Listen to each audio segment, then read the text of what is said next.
Lord, may hihingin po ako sa inyo. Ako po si Father Fiel Pareha at ito po ang ating segment, ang Daily Devotion, na kung saan tayo po ay magdarasal, magbabasa at magdinilay kasama ng salita ng Diyos sa buong taon. Manalangin tayo. Sa ngalan ng Ama, ng Anak at ng Espiritu Santo. Amen. Halina, banal na Espiritu, liwanagan mo ang aming puso at isip, nang maunawaan at may sa buhay namin ang iyong salita. Amen. Our Bible passage for today is from the Gospel of St. John chapter 16, verses 23 to 28, and I read it for you. On that day you will ask nothing of me. Very truly I tell you, if you ask anything of the Father in my name, he will give it to you. Until now you have not asked for anything in my name. Ask and you will receive, so that your joy may be complete. I have said these things to you in figures of speech. The hour is coming when I will no longer speak to you in figures, but will tell you plainly of the Father. On that day you will ask in my name. I do not say to you that I will ask the Father on your behalf, for the Father himself loves you, because you have loved me and have believed that I came from God. I came from the Father, and I have come into the world. Again, I am leaving the world, and I am going to the Father. Nahirapan ka bang humingi? Humingi sa tao, kakilala mo, o kaya minsan maging sa Diyos, nahihiya kang humingi.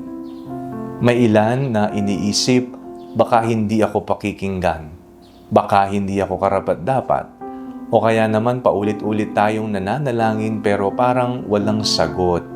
Kaya unti-unti tayong nawawalan ng ganang manalangin.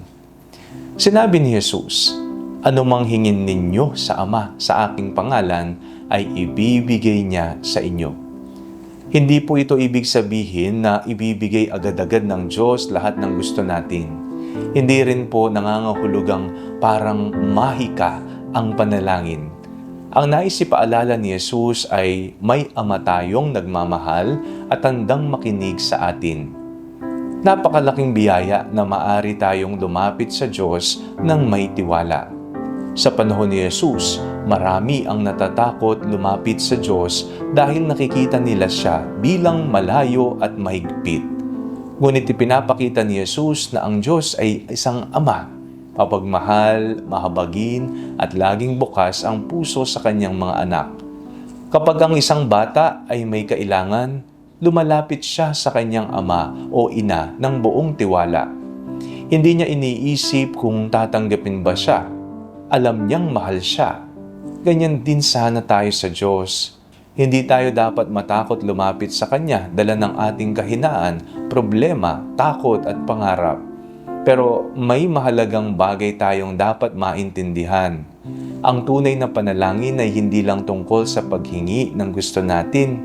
Ito ay tungkol sa pagtitiwala sa kalooban ng Diyos. Minsan sinasagot niya agad-agad ang ating mga panalangin. Minsan naman, hindi pa, o kaya may mas mabuti akong inihahanda para sa iyo. At kahit hindi natin agad maintindihan, nananatiling mabuti ang puso ng Diyos. Marami sa atin ang nakakaranas na tila tahimik ang Diyos. Pero tandaan po natin, ang katahimikan ng Diyos ay hindi kawalan ng pagmamahal.